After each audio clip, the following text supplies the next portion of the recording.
Hello, my friends, and welcome back to my channel. My name is David, and today we are coming to you with a weekend wrap-up. That's right.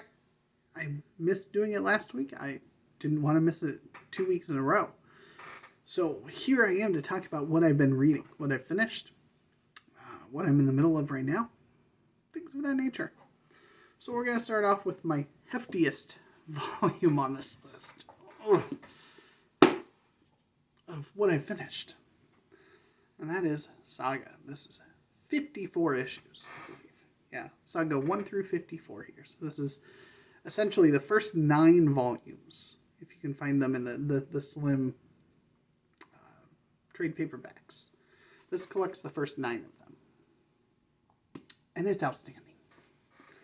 Absolutely outstanding. Probably shouldn't go late in there, but, it's just got wonderful artwork. Outstanding writing. Brian K. Vaughan, Fiona Staples. If you have not checked out Saga and you like science fiction, this is definitely one to check out.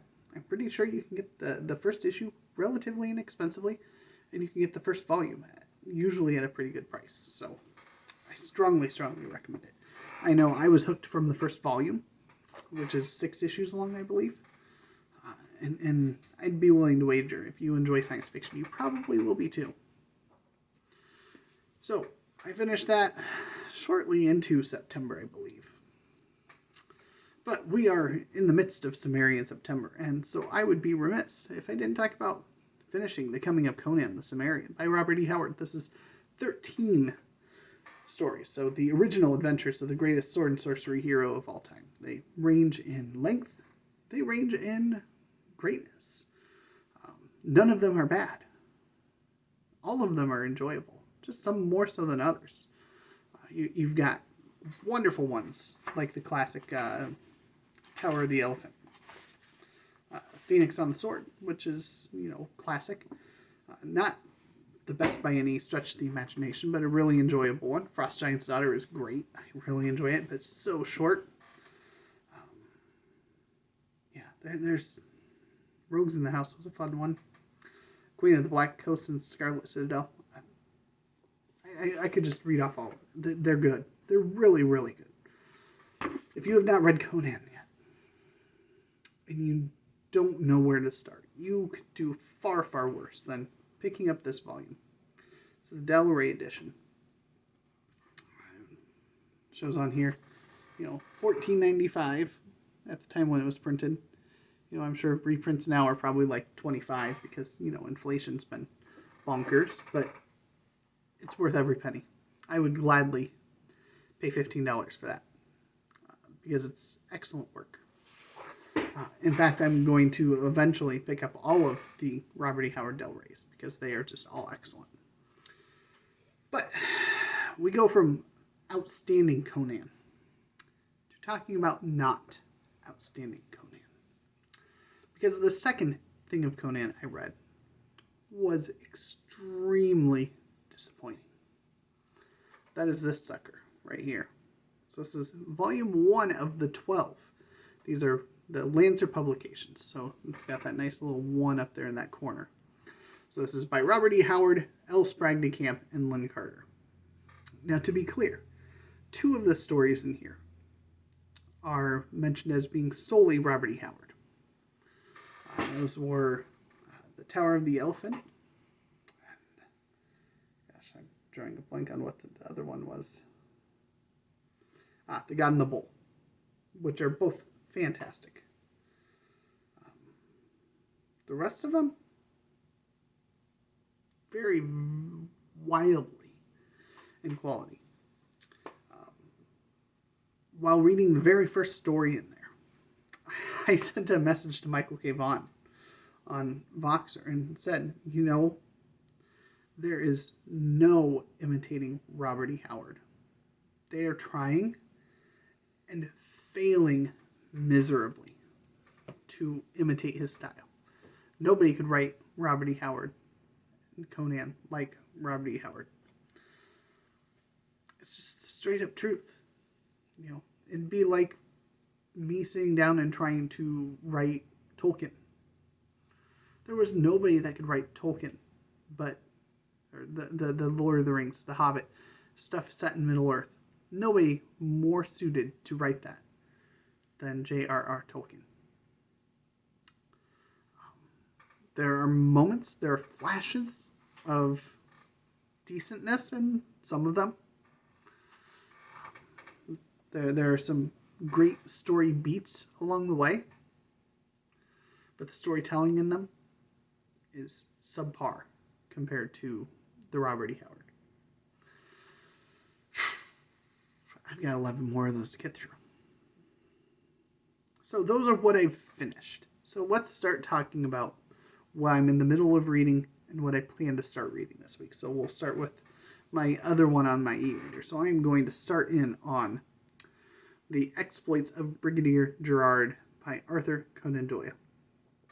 Because I did promise that I would join in on Roger's Teeple Book Club this month. So instead of jumping into one of the other 11 Lancer novels, I feel far more inclined to do some Arthur Conan Doyle, because I know that should be good, because all of Sherlock was outstanding. So I am working my way through some Isaac Asimov's science fiction. This is a July 1986 issue. I was sent, I think, 14 different magazines from my good friend Scott Danielson, who had a bunch of these just lying around that he was looking to get rid of, and was kind of mulling over what to do. And he's like, would you want them? And I said, well, instead of sending just in bulk all of these magazines, because it's going to cost you a fortune to ship them, I'd find far more value in you going through, picking out 10 of them or so that have a story or two that really stands out to you, that are strongly recommended by you, and send those your way, or send those this way. So he sent 14. The one for this is the Robert Silverberg, Gilgamesh in the Outback. I figured this was a fitting Cimmerian September pick. I have read through all of the short stories in here. Okay. So there's The Band from Planet Zoom by Andrew Weiner, Something Rich and Strange by R.A. Lafferty, and Winona's Gift by Molly Gloss. Of those three, the best was by far The Band from Planet Zoom, and even that wasn't fantastic. So I've got a novelette, Video Star by Walter John Williams, that I'm going to read next, and then the novella, Gilgamesh in the Outback by Robert Silverberg. I also read the editorial at the beginning by Isaac Asimov, and it's called Writing for Young People, where he kind of hems and haws back and forth and ultimately lands on, I don't do anything different when writing for young people. So, there's also a postscript on Prester John by Avram Davidson that I'm 50-50 on whether or not I want to read it. It's very lengthy, and I'm not versed at all on Prester John. I'm going to always try to have one of these pulled in on the shelf and start chipping through the 14 different issues that Scott was kind enough to send my way. Speaking of Scott Danielson, just this morning I started in on Shadow and Claw, Teen Wolf. This is Book of the New Sun. This is book 1. So this has got The Shadow of the Torturer, which is book 1 in the series, and The Claw of the Conciliator, which is book 2 in the series. Because Scott reached out and asked me. Well, he made a comment. Hey, I'm itching to read Book of the New Sun, but I want to do a slow read. I said, slow read? Okay. What are you thinking? And he mentioned there's a podcast out there where they, have about an hour-long episode every chapter or two. And so he'd want to be doing that. And if so, that would be a very slow pace. So we're reading, I think, the first 5 chapters this next week. That ends up to, I think, about 35, 38 pages. And so we will finish book 1, which is just over 200 pages long, about the middle of October. That gives you an idea of the pacing. if you're at all curious and want to jump in, let me know. I'd love to talk to multiple people on this. If you've always had this on your shelf and want something that's not going to dominate your reading time, but you could just, kind of dip in and out of, I think this space would be perfect. And I'll chat with Scott. I'm sure he would have no problem with me sharing the schedule. And yeah, I'd love to Voxer with you on this one, because I've read the first chapter and I'm loving it so far. It's going to all probably be a challenge to read so slow, but in a good way. I earlier this week started in On Wool by Hugh Howey. This is a book that was given to me by a good friend of mine here locally on his recommendation, so I figured I'd give it a shot. I'm about 70-ish pages in, so I'm making good progress. This is probably the most beat up book on my shelf. Probably is not destined to hang around, regardless of how I feel about it afterwards. Probably put it in a little free library or something when I'm done, especially if it turns out to be good.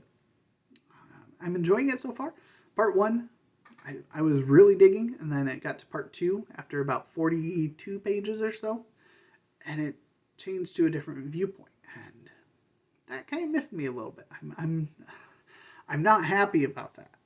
Let's just say I was very invested in that character at the very beginning, and I want to know more. I want to know more about their fate, and I don't know if it's ever going to come back full circle on that, or if this is the way it is, that that was kind of the prologue, so to speak, the opening act to set the scene and the surroundings, the environment, the setting, before going to somebody else. So I'm enjoying it. It's a very quick and easy read so far. So that'll be a perfect, I don't want to read anything long, heavy. That'll be a good one to grab for the next month or two and just chip away at.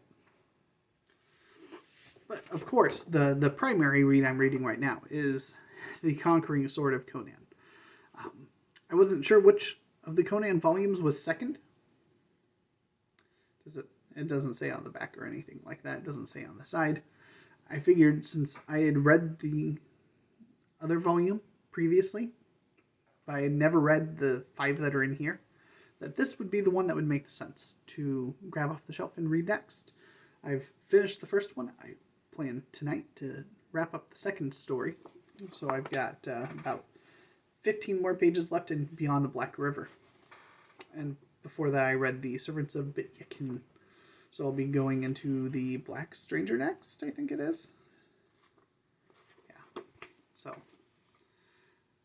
again, there's nothing like Robert E. Howard's Conan.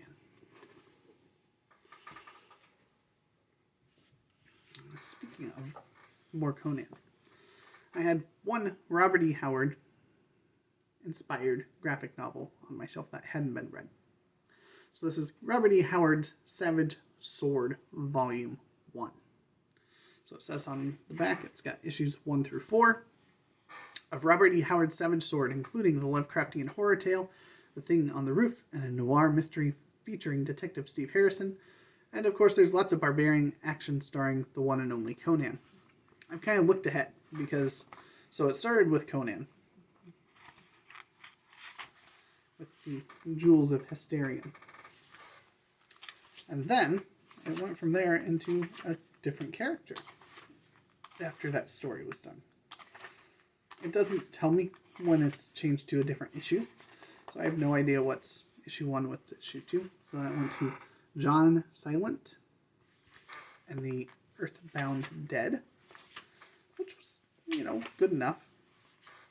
Then it gave a nice little introduction, Six Guns and Scimitars, to El Borak, which is a Robert E. Howard creation, Incident of Hakim's Rest, which is all the further I've gotten. So next I've got Dark Agnes. I've missed my morning readings of graphic novels for a couple mornings this past week. But I kind of looked ahead, and it looks like the only other Conan comes at the very tail end here, with Conan, White Death. There's a whole bunch of others in between of non-Conan. Some of them are Robert E. Howard inspired. The characters that he created and whatnot. There's the Snore Kid. The artwork in here is great. The stories that they've put in there have been good so far. I was expecting more Conan. And so if I'm a little disappointed. But that's okay. Because when I'm wrapped up with that, I've pulled some graphic novels. Spoiler alert, at some point in time I'm going to cover the 25 graphic novels that I plan to read next. I'll probably grab Superman next. Well, no, it's been a hot minute since I've done some X-Men. I'll do something X-Men, then I'll go into some Superman. And then last but not least, I've read one story out of this. This is Infinite Stars. This is the definitive anthology of space opera and military science fiction. I had started it previously, and so I picked it up and read the next story that was coming up. That was The Game of Rat and Dragon by Cord Wainer-Smith. And wonderful. Absolutely excellent. The only reason I haven't returned back to it, other than getting the package from Scott Danielson, is next is The Borders of Infinity by Lois McMaster Bujold. So this is set in the Miles Vorsokian series. I've read none of them. And it's like 90 pages long.